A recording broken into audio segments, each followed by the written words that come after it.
Poor Connor, he thinks I'm overestimating myself, but he's just an arrogant young 27-year-old, and I'm a 39-year-old well-developed bottle of wine, and I'm going to come out there and show him what it is and the science behind it. And ooh, God, I hope he is a phenom, because if he's not, he might quit. Today, I'm joined by BKFC Welterweight Joe Elmore, who is set to take on Connor Tierney at BKFC 27 next month. How's everything going today?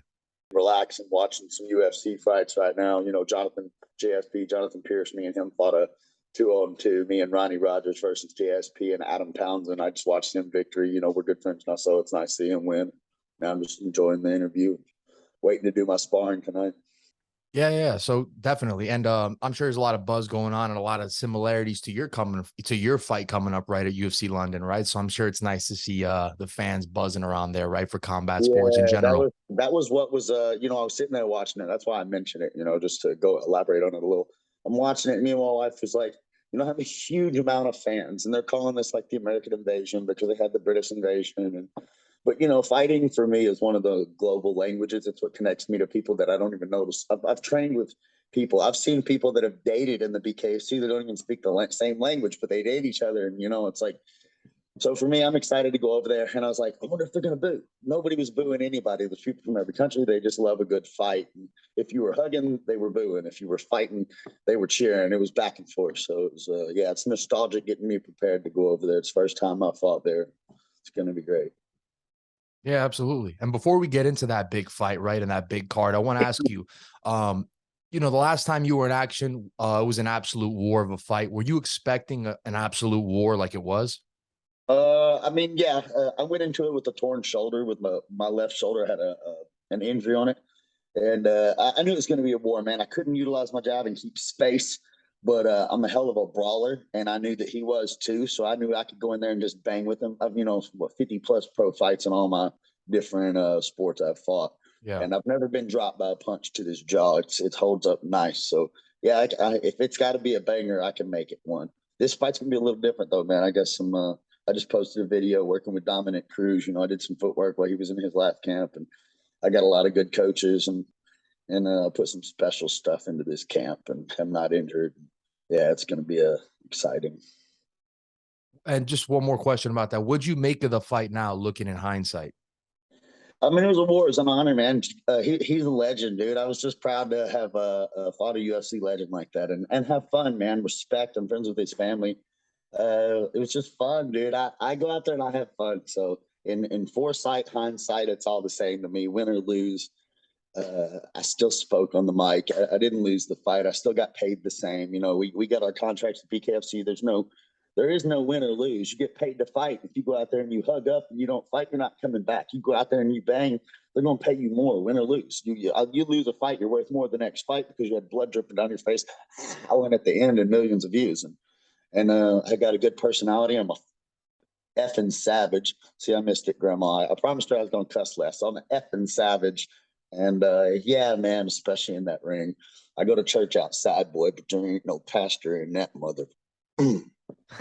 I love it, man. And I think that's why a lot of people love you, man, as a fighter. A lot of the fans, because you're someone who, you know, you'll yell and scream in someone's face and all, and just, you know, just that's just how it is, right? That's just all. That's war, right? But at the end of the fight, you're going to shake their hand. You're going to be respectful. You're a really respectful fighter, but you also are very like hyped up, excited fighter. I appreciate that.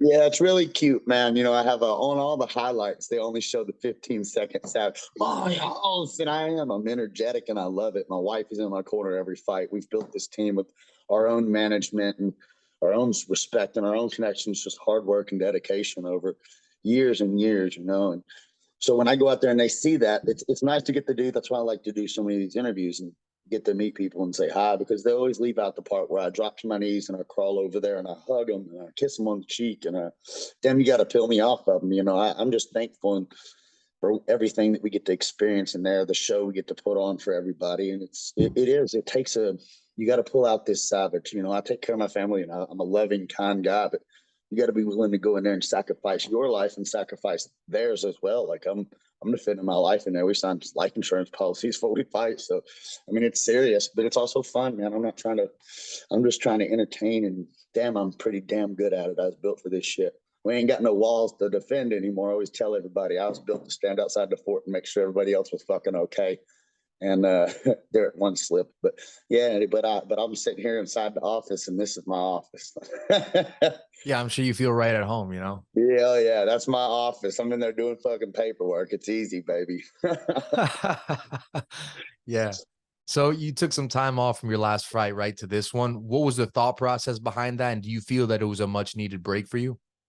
I mean, honestly, yes. I evolved. I've done a lot of meditation and study of higher elevation of self and controlling myself. And I've always said, "He who angers you controls you. Defeat your enemies by living well." It helps me be nice inside the ring. But it really developed over the last year.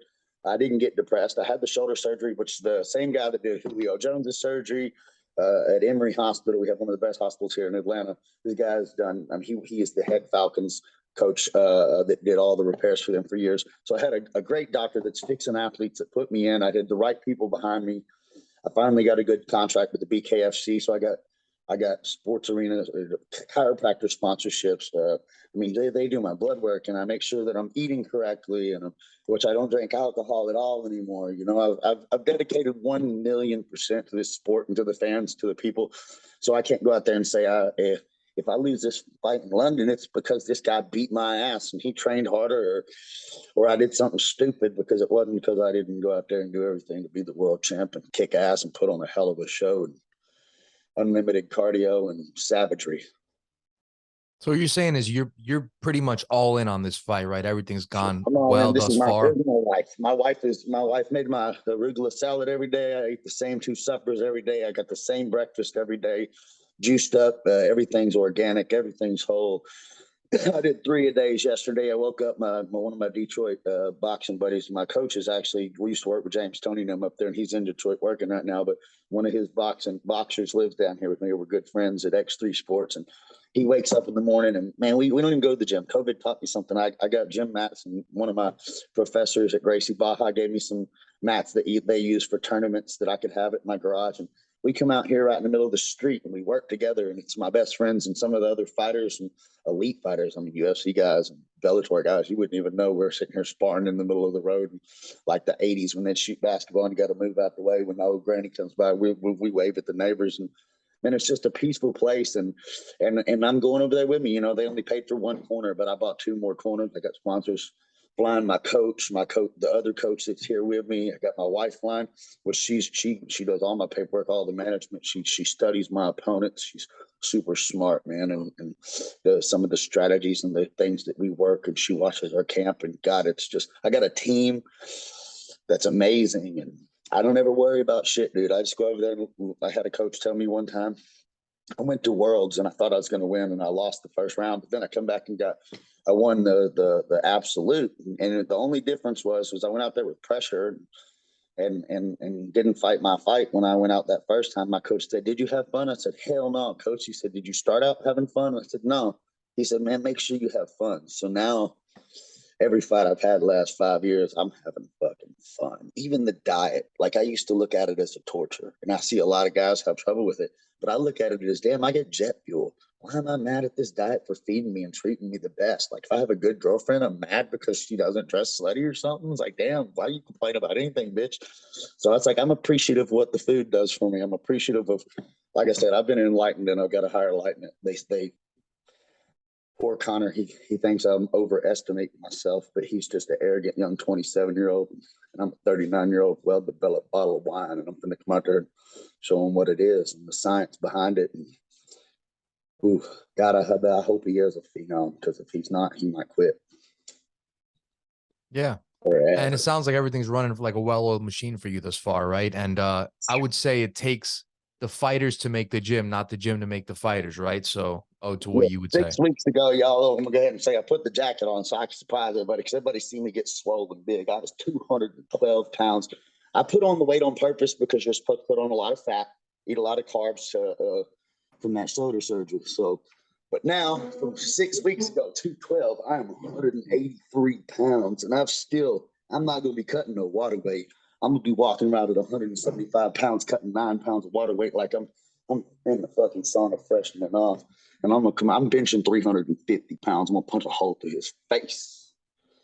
I love it, man. You're amped up. Is there anything extra behind it because it's in London, because it's such a big card, because you're fighting a guy that is from the UK with a fight in the UK? Fans might be booing you. Does that get you even more amped up? Hell yeah, it tickles my fanny, bro. I love it. I love the haters. You know, God, I wouldn't have made it anywhere without people telling me I can't. The biggest thing, I'm ADHD. You know, people don't know. I got a overactive adrenaline gland. I'm super hyper. People always, it takes a lot to control my ADHD, and I used to take classes for it in school and shit. And martial arts was what made me fit in. It's what made me an extrovert and shit. So I get to go over there and do the same thing, man. My whole life, people told me I couldn't. It's why I made straight A's. People say I couldn't do this, and it's nice to get to go over there and then them be my friends. 90% of those people that were booing me, it affects my heart because it's like, damn, I took somebody instead of being an asshole back to them. Oh, what the fuck you guys, you don't like me. Oh. They're going to wind up being my friends. And I already have a lot of support. So it might not be as much booing as I think he thinks, too. You know, I've had some of his countrymen. I'm not going to be rude and play the messages, but I've had people try to, hey, man, if you want me to go record them, I'm like, no, bro, don't go try to, like, don't do no dirty shit. But they're like, I hate that against little prick. And I've got like me and my wife on our 7-year anniversary. We met this beautiful couple. He was actually a British soldier, and he's coming to sit with my family and support me just because he thinks this kid's an arrogant prick and I'm a true warrior, and he wants to support me and be there. So it's not even America versus Britain. I got Britain sitting with my family, man. He's 60 years old. You wouldn't think we'd have anything in common. We were best friends when we were at the resort and hung out the pool every day and made friends to the point where he's driving 2.5 hours. And from what I hear over there, when you're not on holiday, for somebody to drive 2.5 hours to support you means a lot. So, you know, I got a lot of love that I carry with me when I fight. That's what it ain't anger, man. It's fucking love, dude. I'm savage with love. It's crazy. It's one thing you kill for. Yeah, so let's talk about this fight stylistically, right? Based on what you've seen from him so far, you think this will be your toughest challenge? Hell no. I think Tom Shoaf was a tougher. I'm not underestimating him because I treat everybody like they're BJ Penn. When BJ Penn would fight, people don't know, but man, that little midget fought Lyoto Machida at like 200 something pounds back in Yeah. Pride when there wasn't no. Man, that was a monster. I'm the same way, dude. Warren Thompson, shout out world champ now, one of my boys for here. He also fought for BKFC. Man, I go to camp with him. I get invited to heavyweight UFC fighters camps to spar with these guys because I hit like they do and I move fast and I'm lightning. So I'm a good training partner. It makes guys react faster. Like I said, I can't wait to go out here, man. This kid is gonna be damn surprised, and he's gonna be the one that when he gets hit, it's gonna be savage. Hey, look, he's talented. I'm not sitting here and pretending that he doesn't have some of the most slick footwork that I've seen. He was real pretty the way he moved against Jeremiah, but I've studied everything he's done. And I'm like, Dominick Cruz does real well. That's why I posted the video working with him, because I like TJ Dillashaw, Dominick Cruz, some of the new advanced things where guys can swap those angles and you don't see them. They look like they're still in orthodox, but I'm already in southpaw just by swapping my hips. I'm a scientist, man. He has no clue what I know. I'm going to do anything I need to do, but understanding every angle, every distance, footwork, and having the best timing he's ever seen in his life. And that's what I'm bringing to this fight. You get this win in a perfect world. What is next for you? But also, I want to ask, what do you think will be next if you were to win? I honestly don't care. I want the title. I'm the king, the people's champ. They already support me anyway. Palomino has the title. Obviously, if I want the title, I got to fight Palomino.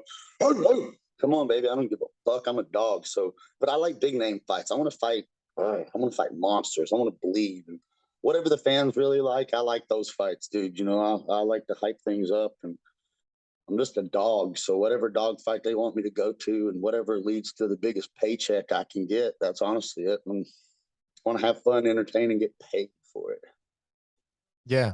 And based on what you've told me, you know, how your personality is, you get up for big challenges. It seems like a guy like Palomino would be something that you would get up for, right? He's been pretty unbeatable at BKFC. I want a dog fight. Let's go. I already told him, man. We messaged each other because I knew this was a fucking setup. uh, whenever it happened, because he had mentioned something almost 6 months. I pay attention. I'm super smart. He said something about, I'm going to go in there and I'm going to defend this title and I'm going to win my second. I'm going to be the only 2-division champ. And they kind of, the points were with him and Dat. Dat was going to do it, but he beat Dat, but it was a close fight. Same thing happened with him, and except for he was the champ and Dat was trying to take the champ. So you got to take it. But then they gave him the close fight when he fought Elvin Burrito. Now he wants to go down and fight Manny Mendez, which would possibly leave open an interim title. So I don't know if they're doing an interim title and they want me to fight somebody else for an interim title. If Palomino can't get Manny Munchkin Mendez to fight, as he calls him, no disrespect, I love Manny Mendez too, but if he can't get that fight and get him all hyped up and stuff, I'll fucking dog, I'll baboon that motherfucker. Let's go. I'm a goddamn gorilla too, so excuse my language for that one, but yeah, I'm a fucking gorilla. I don't care. I'll fight Palomino. I'll fight anybody. They pay me enough money, I'll bump up and fight. Goddamn, I bet I'll fight. I told him I'll fight my fucking brother or my daddy at the same time if they put us in a world title fight, pay us enough money. I mean, we'll just go out on vacation and have fun together. I don't hate nobody I fight.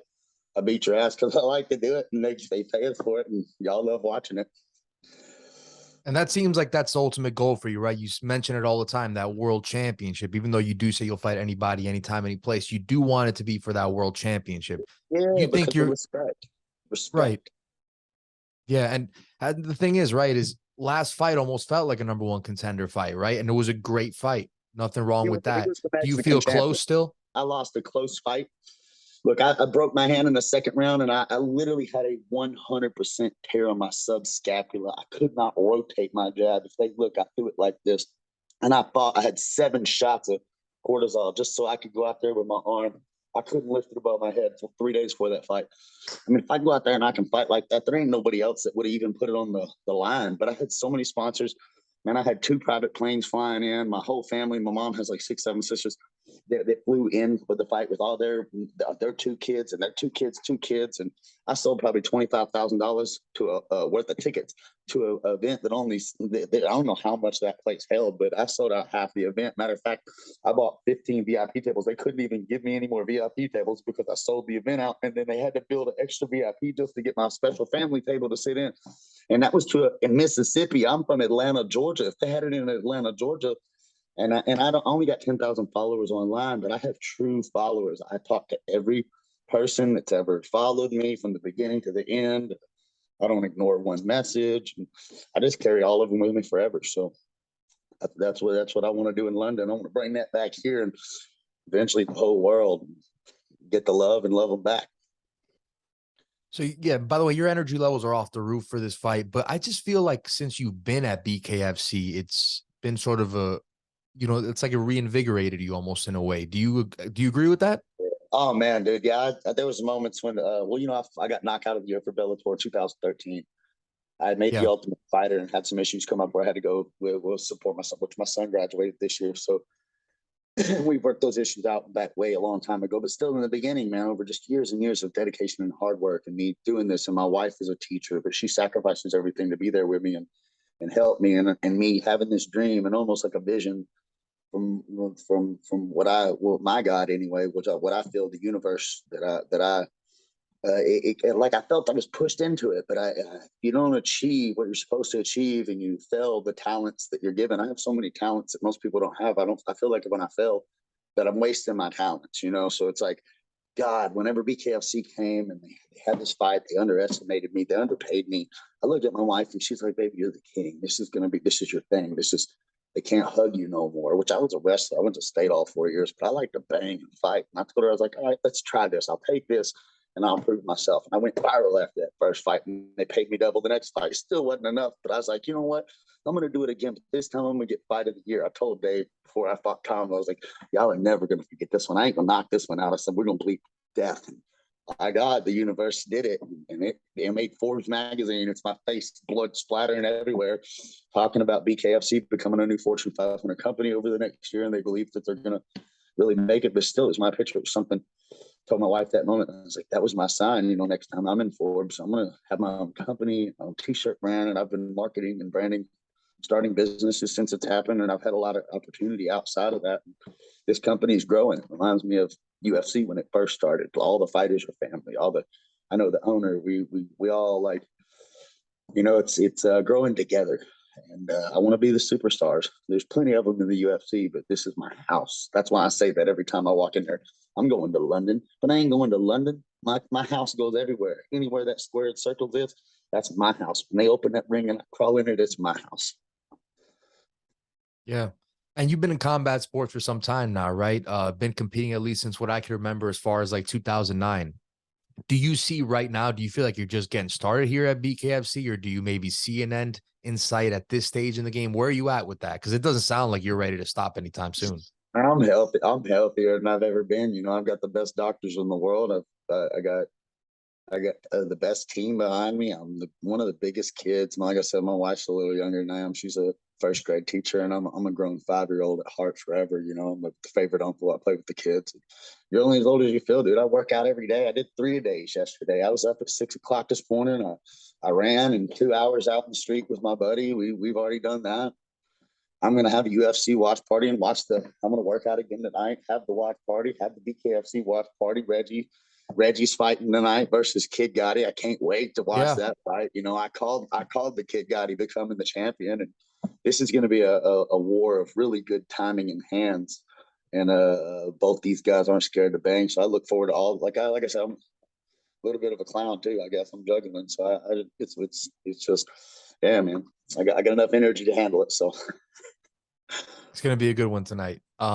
You mentioned your teammates, right? Are you still training at X3 Sports in Atlanta? And how's the training been going, on the lead up to this fight? Man, okay. So since the beginning, I worked at X3 Sports, but I've been at Gracie Baja. Some of my best friends are American Top Team. Knuckle Up. I've been the way I am in BKFC, believe it or not, I'm like this everywhere. I've been one of the only people that go to every gym, every spark. I can go to Friday night spark camp at the American Top Team and train with the Lima brothers. And I can go down with Devarius Tubb or, a guy I fought, Amir Dodovich, who owns Dodovich MMA and who used to be with the American Top Team. They let me come and cross train with him. He sponsors me now. I get free IV drip if I need to recover fast or something from a long 3 a day. He'll let me come IV drip, and he'll send them in my suitcase with the doctor notes so I can re-IV drip after my weight cutting in London. And these are guys I fought. Like I'm a big fucking teddy bear, bro. So I carry a lot of support. So it's hard to beat my ass. I get somebody there fucking before I fall to the ground. Yeah. And as we wrap up here, man, I want to ask you, because it sounds like you're ready to go. It sounds like the training's been going well. You're in a good place mentally, right? Everything's good. You got the support system of your wife, your family. What can the fans expect to see from you at BKFC 27? Not just like a victory, right? But like overall, what can the fans expect to see from you in that fight? Savagery. I'm going to go out there and I'm going to break his fucking hands on my face. I'm going to break him apart. I told him his modeling career is over. I promise one thing. I am going to die on that shield face first, bleeding to death, or he is. Or we're both going to be bleeding to death, hugging each other in love with each other after we beat each other's ass, because we're going to have respect for each other. And that's what I'm going to do. I'm going to entertain, and I'm getting this energy out because I'm so excited for this fight. I've been held in a cage for too long, and they let the animal out. And that's what I'm doing. I'm taking my wife over there. I'm going to Paris when I'm done. So hopefully I actually keep my face pretty and break this brittle Brit in about 30 seconds. But yeah, man, whatever it is, I'm coming like a dog. Joe, thank you so much for the time. We appreciate it. Best of luck. Thank you.